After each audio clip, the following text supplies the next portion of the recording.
नमस्कार, Manoj Tiwari talk show में आपका स्वागत है। मेरा नाम है प्रज्ञा वत्सल मिश्रा और आज मेरे साथ हैं महबूब उस्मानी जी, जो कि सपा के वरिष्ठ नेता हैं और छोटे लोहिया माने जाने वाले जनेश्वर मिश्रा जी के काफ़ी करीबी हैं। महबूब उस्मानी जी, आपका हमारे शो में बहुत बहुत स्वागत है। बहुत बहुत धन्यवाद आपका जी। मेरा पहला सवाल आपसे ये है कि आप सपा के वरिष्ठ नेता हैं, ऐसे में आप हमें ये बताइए कि समाजवादी पार्टी खुद कितनी समाजवादी विचारधारा को फॉलो करती है? समाजवादी पार्टी डॉक्टर राम मनोहर लोहिया जी के आदर्शों पर चलती है जी। समता मूलक समाज बनाने का जो नारा डॉक्टर लोहिया जी ने दिया था, जयप्रकाश नारायण जी ने दिया था, तो उन्हीं के सिद्धांतों पर हमारे नेता माननीय मुलायम सिंह यादव जी और उनके बाद आज अखिलेश जी समाजवाद का झंडा लेकर के पूरे देश और प्रदेश में समाजवाद फैलाने का काम कर रहे हैं। इसी पर मेरा दूसरा सवाल ये है कि ये बताइए कि क्या घोर परिवारवाद जो है वो समाजवाद के अंदर ही आता है? क्योंकि जेपी लोहिया जी और ये जनेश्वर मिश्रा जी ने तो कभी अपने परिवार को आगे नहीं बढ़ाया राजनीति के चलते। बात आपकी सही है कि डॉक्टर लोहिया जी तो अविवाहित थे, उन्होंने शादी नहीं की थी और जनेश्वर जी की 2 बेटियां थीं जी। वो भी परिवारवाद के खिलाफ नेताजी भी थे और हमारे नेता छोटे लोहिया जनेश्वर जी भी थे। लेकिन जो समाज सेवा के लिए परिवार में निकलना चाहे तो उसके वो समाजवाद से नहीं जोड़ना चाहिए।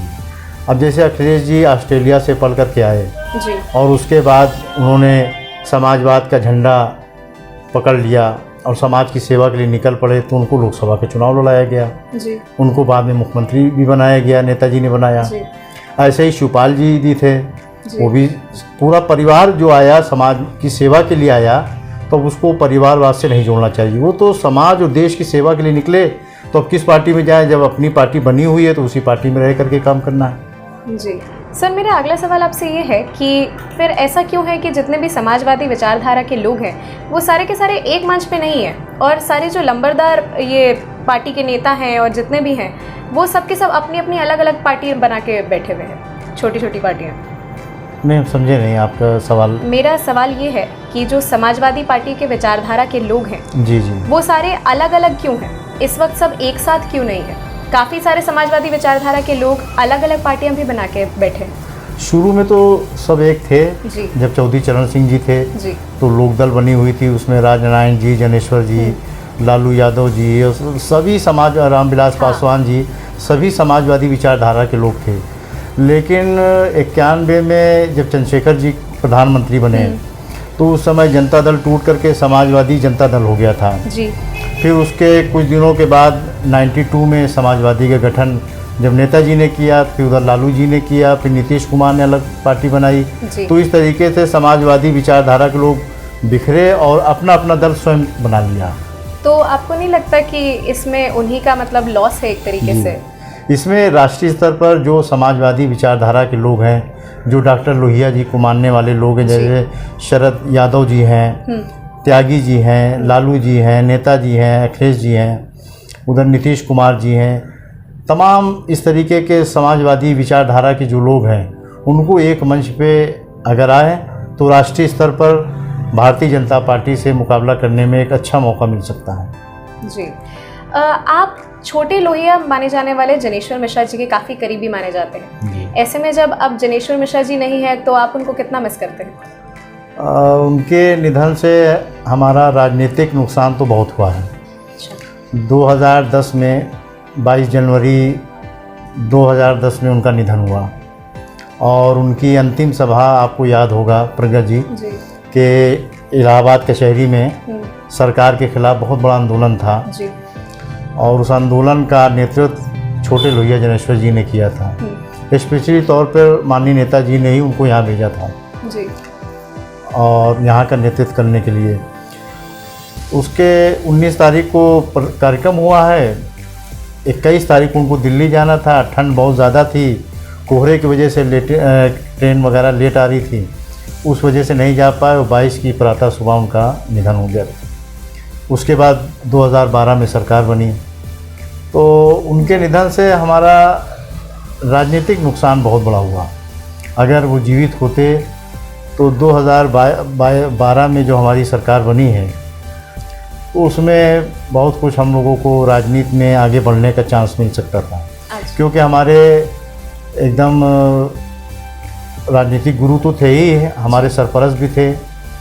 हमको राजनीति में और कद बढ़ाने में, विभिन्न सरकारी पदों में जी नामित कराने में छोटे लोहिया जनेश्वर जी का बहुत बड़ा योगदान था जी। और मुझको बेटे के तरीके से वो मानते थे। अच्छा। और जब तक मैं उनके साथ रहा, उनको स्टेशन छोड़ने जाना, स्टेशन पे उनको रिसीव करना, जी।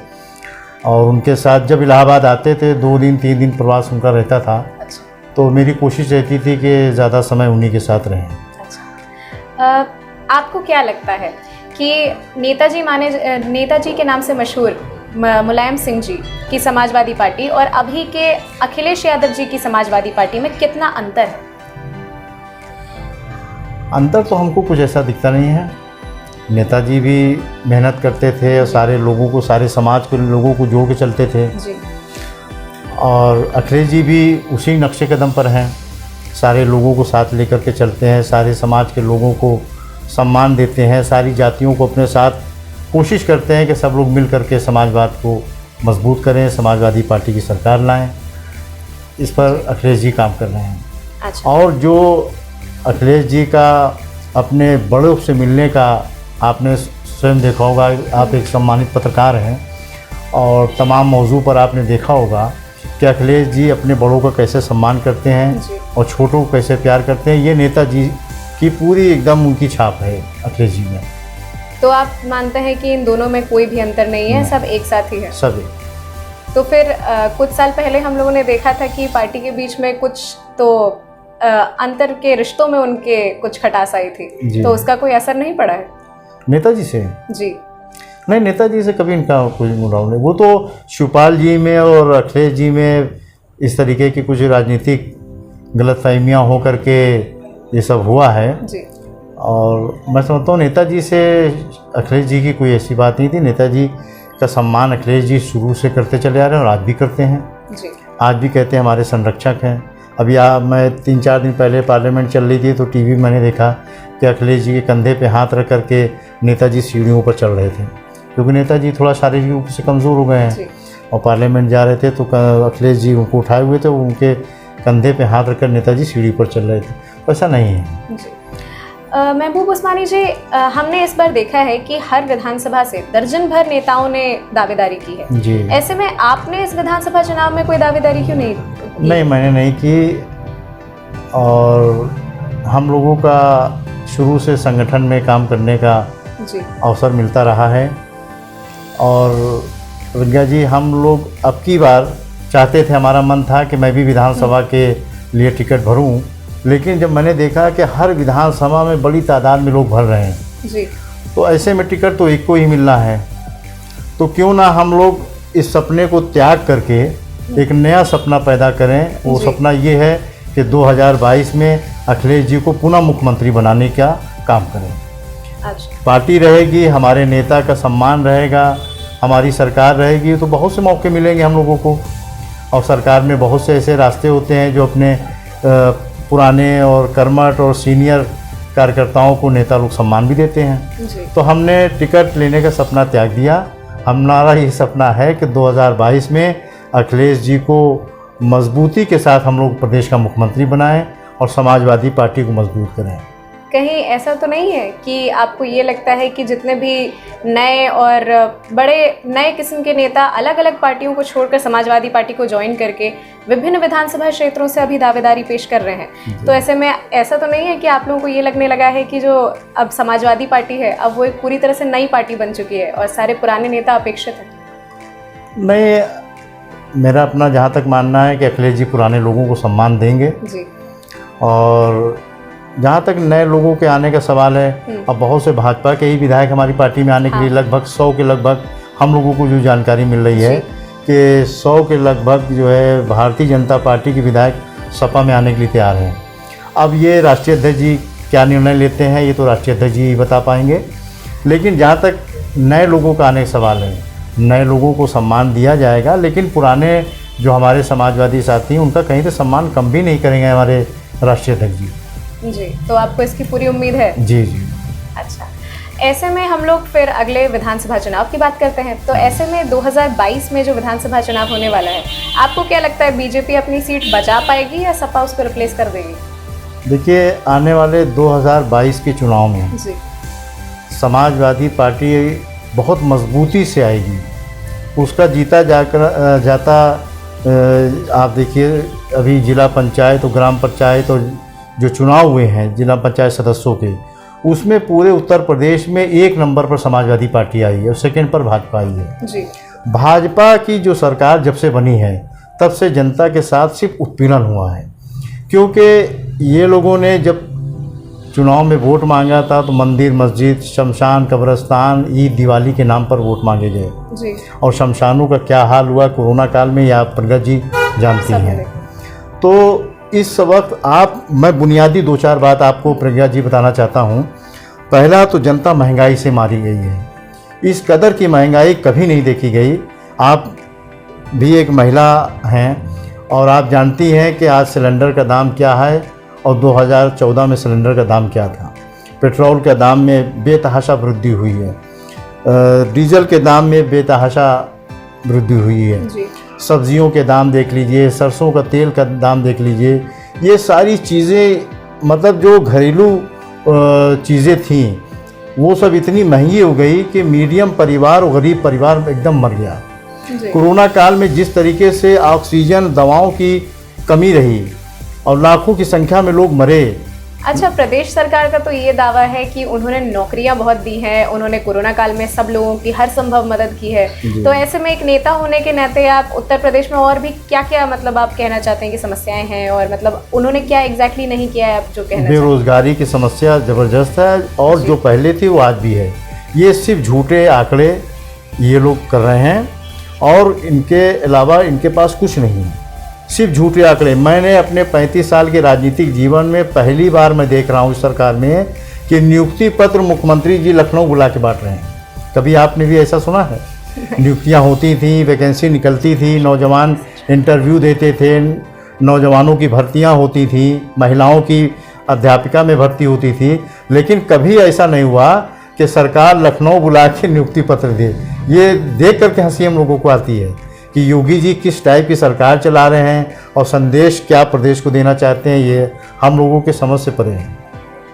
महबूब जी, आप एक वरिष्ठ सपा नेता हैं, आपको तो पता ही होगा कि समाजवादी पार्टी का नाम कई बार लोग अराजकता के साथ भी जोड़ते हैं। जी। तो ऐसे में लोग अराजकता को चुनेंगे या शांति को? अराजकता हमारे यहाँ है ही नहीं। हमारे देखिए, जब शुरू में समाजवादी पार्टी बनी थी तो कुछ थोड़ा माफिया टाइप के लोग थे पार्टी में, इससे हम इनकार नहीं करते। ये सही है कि कुछ माफिया टाइप के लोग थे, लेकिन जब से अखिलेश जी ने पार्टी की भागदौड़ संभाली है जी, उन्होंने धीरे धीरे करके एकदम जो भी थोड़ा बहुत भी अपराधी टाइप के लोग थे या गुंडा माफिया टाइप के लोग थे, उनको किनारे करने का काम किया है। और आज की तारीख में हमारी समाजवादी पार्टी एकदम स्वच्छ हो चुकी है। कोई गुंडा बदमाश आपको नहीं मिलेगा जी। और अच्छे पढ़े लिखों का सम्मान हमारी पार्टी में मिल रहा है, उनको पद भी मिल रहा है और उनको आने वाले विधानसभा के चुनाव में टिकट भी दिया जाएगा। जी। यहाँ मैं लेना चाहूँगी एक छोटा सा ब्रेक।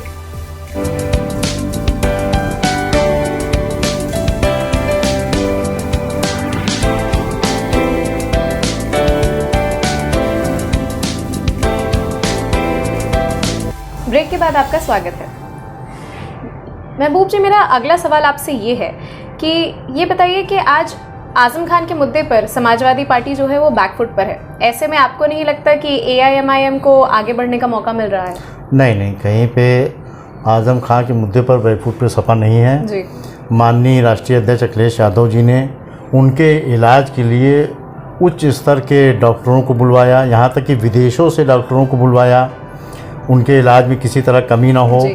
और समाजवादी पार्टी के राष्ट्रीय अध्यक्ष अखिलेश यादव जी दो बार रामपुर गए, सीतापुर उनसे जेल में मिलने गए, पार्लियामेंट से लौटे तो सीधे दिल्ली लखनऊ आए, मेदांता गए आज़म साहब को देखने जब एडमिट हुए थे। तो समाजवादी पार्टी पूरी आज़म साहब के साथ है और उनके इलाज में राष्ट्रीय अध्यक्ष जी ने जो कार्य किए हैं और जिस तरीके से उनके इलाज में बढ़ चढ़ करके राष्ट्रीय अध्यक्ष अखिलेश यादव जी ने काम किया है, उनके परिवार के लोग कह रहे हैं कि मैं जीवन भर जब तक ज़िंदा हूँ कभी मैं भूल नहीं सकता कि अखिलेश जी ने किस तरीके से बढ़ चढ़ करके आज़म साहब के इलाज में काम किया है। और AIM वाली जो आपने बात बताया वो AIM कोई मतलब नहीं है उत्तर प्रदेश में। जहाँ पे तेलंगाना में है वहाँ ये आधी सीट पे चुनाव नहीं लड़ते, चले आते हैं बिहार, पश्चिम बंगाल।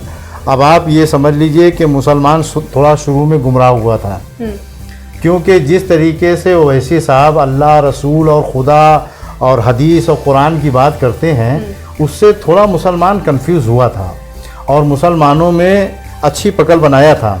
लेकिन बिहार चुनाव में जो 22 सीट मायावती जी से मिल कर के लड़े और 15-16 सीट से तेजस्वी यादव सरकार नहीं बना पाए, इसका मलाल वहाँ के मुसलमानों को भी है और जो सेकुलर समाज के लोग हैं उनको भी है। तो ये सिर्फ भारतीय जनता पार्टी की बी टीम है और ओवैसी साहब इसी काम के लिए ही निकलते हैं। और उसका देखिए आप, अभी पश्चिम बंगाल में चुनाव हुआ, अकेले ममता बनर्जी चुनाव लड़ रही थी पूरे पश्चिम बंगाल में, एक महिला। और भारतीय जनता पार्टी में प्रधानमंत्री से लेकर के गृह मंत्री, रक्षा मंत्री, सारे मुख्यमंत्री, पूर्व मुख्यमंत्री, सारे सांसद, मेयर सब पश्चिम बंगाल पहुंच गए। और साथ में ओवैसी साहब भी वहाँ पे 11 सीट पे चुनाव लड़ गए। और ओवैसी साहब उस सीट पे चुनाव लड़े, मुर्शिदाबाद विधानसभा एक है, उसी के आसपास जो कुछ विधानसभाएं हैं वो सब मुस्लिम एरिया की, 11 सीट पे लड़े। और प्रज्ञा जी, आप चुनाव आयोग के वेबसाइट पे देख लीजिए कि 11 विधानसभा में ओवैसी के पार्टियों की जमानत जब्त हो गई। वहाँ के मुसलमानों ने ज़बरदस्त जवाब इनको दिया और उत्तर प्रदेश में भी यही जवाब मिलेगा। ये बहुत बड़े उद्योगपति हैं, इनका बहुत बड़ा हॉस्पिटल है, बहुत बड़ा मॉल है, इंजीनियरिंग कॉलेज है, लॉ कॉलेज है, इनका 33,000 करोड़ रुपए का पर साल टर्नओवर है। जी नेताजी, आजम खान जी बीमार है जैसे कि हम सब जानते हैं, लेकिन समाजवादी पार्टी अब तक उनके विकल्प का कोई अल्पसंख्यक नेता ला नहीं पाई है, इसका क्या कारण है? नहीं, वो कल भी नेता थे, आज भी नेता, उनके विकल्प के लिए कोई नेता लाने की जरूरत ही नहीं है। वो तो आजम साहब संस्थापक सदस्य है समाजवादी पार्टी के। समाजवादी पार्टी जब नहीं बनी थी उससे पहले से नेताजी के साथ हैं, उनका विकल्प कहाँ ढूंढेंगे हम लोग? वो कल भी नेता थे, आज भी नेता हैं और कल भी हमारे नेता वो रहेंगे। 2022 के चुनाव में समाजवादी पार्टी किन मुद्दों पर लड़ने वाली है, क्योंकि 2019 में तो विकास का मुद्दा फेल हो चुका है? जी, विकास का मुद्दा ही लेकर के समाजवादी पार्टी के राष्ट्रीय अध्यक्ष मैदान में आएंगे। और जो काम अखिलेश जी ने किया है उसकी बुकलेट छप रही है, उसका भी वितरण होगा। और जो राष्ट्रीय अध्यक्ष जी ने विकास किया अपने मुख्यमंत्रित्व काल में, वो जनता सब जानती है। योगी जी की सरकार ने सिर्फ नाम बदला है, चाहे एम्बुलेंस नंबर हो, चाहे ये पुलिस की गाड़ियों का नंबर हो, सब इन्होंने नंबर बदलने का काम किया है, नाम बदलने का काम किया है। और जो राष्ट्रीय अध्यक्ष जी ने मुख्यमंत्रित्व रहते शिलान्यास किया था, उन्हीं का दोबारा, और जिसका उद्घाटन अखिलेश जी स्वयं कर चुके हैं, उसका भी दोबारा योगी जी ने उद्घाटन किया है। तो भाजपा के पास कोई मुद्दा नहीं है। प्रज्ञा जी, आप देख लीजिएगा 2022 में भारतीय जनता पार्टी फिर सांप्रदायिक माहौल ख़राब करने की कोशिश करेगी, हिंदू मुसलमान करेगी, पाकिस्तान और हिंदुस्तान पर चुनाव लड़ेगी। इनके पास और कोई मुद्दा है ही नहीं, विकास का कोई मुद्दा ही ना। योगी जी ने 5 साल में कोई विकास किया है, अखिलेश जी ने विकास किया है। और आज उनके पार्टी के लोग कह रहे हैं कि हाँ अखिलेश जी ने विकास किया, तो इन्होंने, योगी बाबा ने तो कोई विकास नहीं किया। और आप देखिए कि 2022 का चुनाव हम लोग विकास के मुद्दे पर लड़ेंगे और भारतीय जनता पार्टी फिर वही अपना पुराना राग अपनाएगी, हिंदू मुसलमान, पाकिस्तान, हिंदुस्तान, कश्मीर में आतंकवाद, यही सब पे चुनाव लड़ेंगे। नेताजी, आपको नहीं लगता है कि गठबंधन की राजनीति की वजह से ये जितनी भी बड़ी पार्टियां हैं वो छोटी होती जा रही हैं, एक तरीके से सिकुड़ती जा रही हैं, और जितनी भी लोकल पार्टियां हैं वो जड़ जमा रही हैं? जी हाँ, बड़ी पार्टियां तो छोटी होती जा रही है, बात सही है आपकी। और जो छोटे दल हैं वो राष्ट्रीय स्तर पर गठबंधन करके वो अपनी शाख आगे बढ़ रहे हैं। जी, तो आप इसको कितना सही मानते हैं? अब ये क्या ये जरूरी है? मौके की नज़ाकत भी है और देश को इसकी ज़रूरत भी है कि छोटे दल आवें, वो ज़्यादा मजबूती से काम कर सकेंगे। बड़े दलों को तो राष्ट्रीय स्तर पर रहा है, आप सरकार लंबे समय तक चलाया है, तो देखा है जनता ने। अगर 2022 में बीजेपी जो है वो फिर से सरकार बना लेती है, अगर ये माना जाए, तो फिर ऐसे में किस दल की राजनीति को सबसे ज़्यादा खतरा होगा आपके हिसाब से? हमारा अपना मानना है कि 2022 में भारतीय जनता पार्टी 100 सीट भी नहीं जीत पाएगी। और अगर मान लीजिए आपकी ही बात हम मान लें, नेता के रूप में आपकी बात मान लें कि सरकार बन जाएगी, तो उससे कोई नहीं है। ये है कि हमारे प्रदेश का नुकसान होगा, प्रदेश बहुत सालों पीछे चला जाएगा। क्या किसी खास दल के खिलाफ वो लोग काम करने की कोशिश करेंगे, आपको ऐसा लगता है? नहीं, मेरे ख्याल से भारतीय जनता पार्टी की जो नीयत है वो आरएसएस के कहने पे ही चलती है सरकार, इनकी बीजेपी वालों की।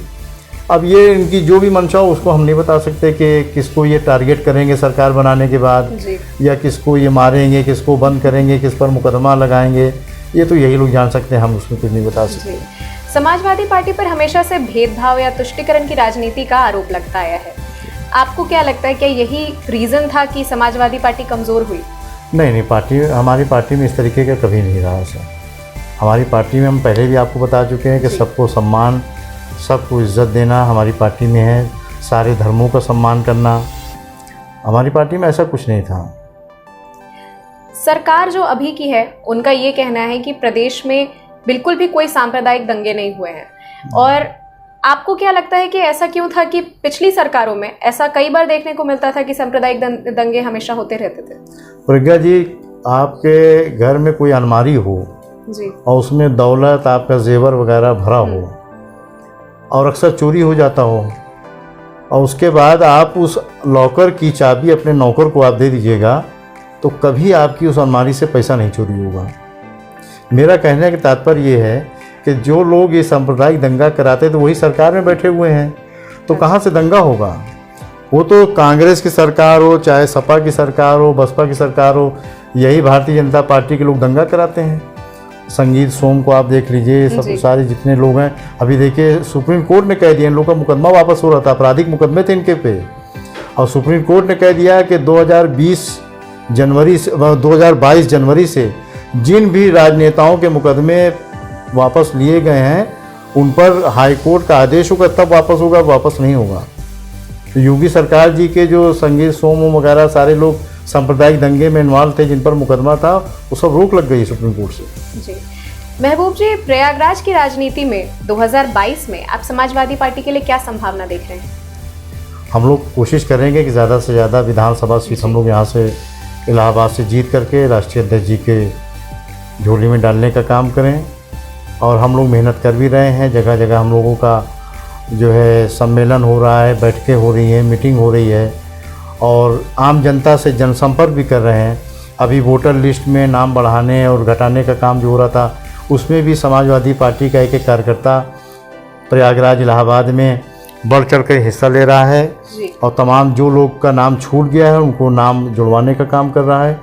जो लोगों का भारतीय जनता पार्टी के लोगों ने फर्जी नाम डलवा रखे हैं, या जो लोग अब मृत्यु हो चुकी है नहीं है उनके भी नाम चढ़े हैं, तो उनको हटवाने का काम भी समाजवादी पार्टी कार्यकर्ता कर रहे हैं। हम लोग दिन रात इसी काम में लगे हुए हैं। जी सर, ये हम लोग जानते हैं पहले से, आप लोगों की पूरी पार्टी का यही कहना है कि विधानसभा की टिकटों का चुनाव हमेशा से आपके राष्ट्रीय अध्यक्ष जी करते आए हैं। वो तो सही बात है, लेकिन एक वरिष्ठ नेता होने के नाते अगर महबूब उस्मानी जी से ये पूछा जाए कि शहर की तीनों विधानसभाओं पे आपको अपनी पसंद के एक एक नेता का नाम लेना हो, तो आप किनका नाम लेंगे? नहीं, अब ये तो नहीं बता पाएंगे किनका नाम देंगे, लेकिन अगर राष्ट्रीय अध्यक्ष जी हमसे पूछेंगे तो मैं उनको गोपनीय तरीके से सही नाम उनको बता भी सकता हूँ। अच्छा, अगर हमारे ऐसे छोटे से कार्यकर्ताओं से राष्ट्रीय अध्यक्ष जी ने पूछ भी लिया कि भाई इन शहर की 3 विधानसभा है और इन 3 विधानसभा में कौन से उम्मीदवार ठीक रहेंगे, तो मैं निश्चित उनको सही राय दूंगा और सही नाम बताऊंगा। अगर आपको फाफामाऊ की राजनीति से अंसार अहमद, दूधनाथ पटेल, मनोज पांडे जी, महावीर यादव जी में से किसी एक को चुनने को कहा जाए, तो आप किसे चुनना चाहेंगे? पार्टी लाइन को छोड़ दिया जाए। हमारे लिए सभी पार्टी के सब नेता हैं हमारे, और सबको मैं बहुत मानता हूँ, सबका सम्मान करता हूँ। पर आपको क्या लगता है कौन सबसे मजबूत है इस वक्त? हमारे सभी लोग मजबूत हैं, वो इसमें कमज़ोर नहीं है। जिनको राष्ट्रीय अध्यक्ष जी टिकट दे देंगे जी, उनको हम लोग लड़ाएंगे। बाकी हमारे जितने उम्मीदवार सब बहुत मजबूत हैं, और राष्ट्रीय अध्यक्ष जी ने कहा भी है कि आप जितने हर विधानसभा से, उन्होंने पहले ही कह दिया था जब फॉर्म भरे जा रहे थे कि जितना ज़्यादा से ज़्यादा आप लोग टिकट मांगने वाले हैं सब मांगिए टिकट, खूब टिकट मांगिए, मैं उससे सारे लोगों का फॉर्म लूँगा जी। जितने लोग चुनाव लड़ना चाहें, लेकिन जब मैं किसी को एक प्रत्याशी बना दूं तो फिर सारे मिलकर के उनको जिताने का काम करेंगे। तो फिर आप सराव में गीता पासी और ये सत्यवीर मुन्ना जी में से भी किसी को भी नहीं चुनना चाहेंगे? दोनों हमारे अच्छे नेता हैं हमारी पार्टी के, और दोनों में सब ठीक है। अब राष्ट्रीय अध्यक्ष जी का फैसला, इसमें हम किसी का नाम लेके नहीं कहें भाई ये अच्छे हैं ये बुरे हैं, इनको टिकट मिलना चाहिए, तो विवाद में हम फंस जाएंगे। तो हम क्योंकि पार्टी में शुरू से लगे हुए हैं, हमने प्रज्ञा जी कभी अपने जीवन में कभी दल नहीं बदला। अच्छा। छात्र जीवन से हमने राजनीति शुरू की। छोटे लोहिया जनेश्वर जी हमारे नेता थे, उन्हीं के भाषण से मैं प्रभावित होकर के, डॉक्टर लोहिया पर एक गोष्ठी थी, अच्छा। उसी पर मैं उनसे प्रभावित होकर के समाजवादी विचारधारा जुड़ा। आज तक मैं जुड़ा हुआ हूँ, चाहे मुझे पार्टी ने कुछ दिया या नहीं दिया, लेकिन आज भी मैं समाजवाद, डॉक्टर लोहिया का अमर रहे, और समाजवादी पार्टी जिंदाबाद का नारा लगाता हूँ। और समाजवादी पार्टी को मजबूत करने के लिए तमाम विभिन्न पदों पर रह करके मैंने मजबूत करने का काम किया है। और अभी भी 2022 में जिनको भी, अब आपने इतना नाम लिया है, मैं किसी एक का नाम लेना नहीं चाहता, हमारे लिए सब सम्मानित हैं, सब बराबर हैं, हमारे पार्टी के नेता हैं। जिनको राष्ट्रीय अध्यक्ष जी झंडा थमा देंगे कि जाइए आप चुनाव लड़िए, उनके लिए हम लोग तन मन धन से काम करेंगे, जिताने काम करेंगे। महबूब उस्मानी जी, आपसे बात करके हमें बहुत अच्छा लगा। आपने हमें कई सारी नई नई चीज़ें बताई। अंत में आप ये हमें बताइए कि समाजवादी पार्टी की ओर से उत्तर प्रदेश की जनता को आपका क्या संदेश होगा? मैं उत्तर प्रदेश की अपने आवाम को ये कहना चाहता हूँ कि आपने पिछले 5 साल भारतीय जनता पार्टी की सरकार देखा है, और इस सरकार में और अखिलेश जी की सरकार में आप फ़र्क देख लीजिए। सही फैसला लीजिए, सही वोट दीजिए, सही सरकार बनाइए। समाजवादी पार्टी ने हमेशा गरीबों के, किसानों के लिए, अल्पसंख्यकों के लिए, बहुसंख्यकों के लिए, हर समाज के लिए काम किया है हमारे नेता अखिलेश यादव जी ने, और आगे भी वो काम करेंगे। मैं उत्तर प्रदेश की जनता से सिर्फ इतना कहना चाहूँगा कि आप आने वाले 2022 के चुनाव में एक बार फिर समाजवादी पार्टी को मजबूती से वोट दीजिए, और अखिलेश यादव जी को दोबारा मुख्यमंत्री बनाइए, और उसके बाद आप देखिए कि उत्तर प्रदेश का विकास कैसे होगा।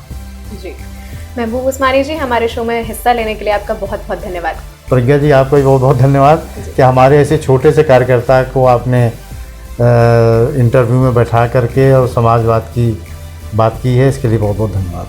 जी, जैसा कि आपने देखा, हमारे साथ थे सपा के वरिष्ठ नेता महबूब उस्मानी जी।